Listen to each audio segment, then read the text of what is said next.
Hello friends, welcome to Citrus Sciences. நம்ம புட்டு ready ஆயிடுச்சு. வீட் ஃப்ளோர் புட்டு அது எப்படி இருக்குன்னு நான் உங்களுக்கு காட்டுறேன்.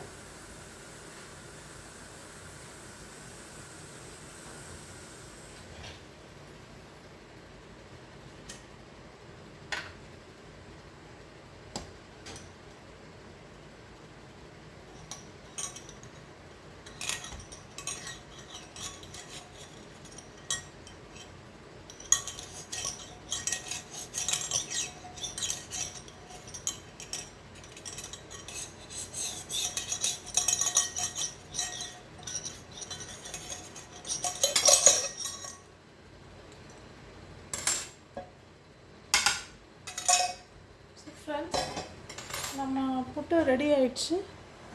இதான் நம்ம சூப்பரான வீட் ஃப்ளோர் புட்டு. இப்போ இதுக்கு நம்ம கொஞ்சம் வெல்லம் ஆட் பண்ணிக்கலாம். எனக்கு வெல்லம் ஆட் பண்ணால் ரொம்ப பிடிக்கும். ஸோ இந்த புட்டில் அப்படியே கொஞ்சம் வெல்லம் ஆட் பண்ணலாம். அது இந்த ஹீட்லேயே எப்படி மெல்ட் ஆகி ரொம்ப நல்லாயிருக்கும்.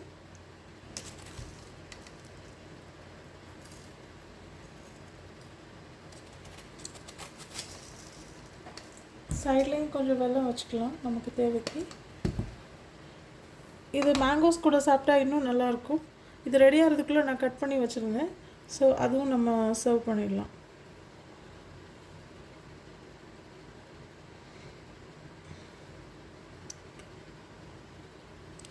ஃப்ரெண்ட்ஸ், எனக்கு ஸ்வீட்டாக சாப்பிட பிடிக்கும். ஸோ நிறைய பேர் காரமாகவும் சாப்பிடுவாங்க. அதான் இதில் ஏதாவது நான்வெஜ் குழம்போ கறி வச்சு ஊற்றி சாப்பிடுவாங்க. ஸோ நம்ம இனிப்பாக தான் சாப்பிடணும் அப்படின்லாம் இல்லை, ஸ்பைசியாகவும் நம்ம புட்டை சாப்பிடலாம். நல்லாயிருக்கும் அதுவுமே. எஸ்பெஷலி நான்வெஜ் குழம்பெல்லாம் இதுக்கு ரொம்பவே சூட் ஆகும். சிக்கன், மட்டன் எல்லாமே நல்லாயிருக்கும். ஸோ ஃப்ரெண்ட்ஸ், நம்ம கலர்ஃபுல்லான புட்டு ரெடி ஆயிடுச்சு. இந்த மாதிரி கோதுமை புட்டு நீங்கள் ட்ரை பண்ணியிருக்கீங்களா? இதுக்கு பிஃபோர் ட்ரை பண்ணியிருந்தால் சொல்லுங்கள்.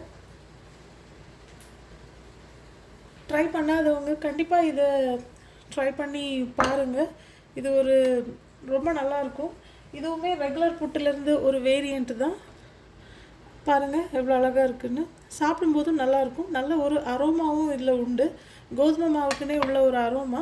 நம்ம ரெகுலராக கோதுமை மாவில் சப்பாத்தி அப்படி தானே செஞ்சு சாப்பிட்றோம், பூரி. ஸோ இந்த மாதிரியும் செஞ்சு உங்களால் சாப்பிடலாம். ஓகே ஃப்ரெண்ட்ஸ், உங்களுக்கு இந்த ரெசிபி பிடிச்சிருந்தா என்னோடய வீடியோஸை kindly like, share and subscribe பண்ணுங்கள். கண்டிப்பாக மேங்கோஸ் யூஸ் பண்ணுங்கள், அல்லது பனானா வச்சும் நீங்கள் சாப்பிடலாம். ஸோ மேங்கோஸும் ரொம்ப நல்லாயிருக்கும், பனானாவும் நல்லாயிருக்கும்.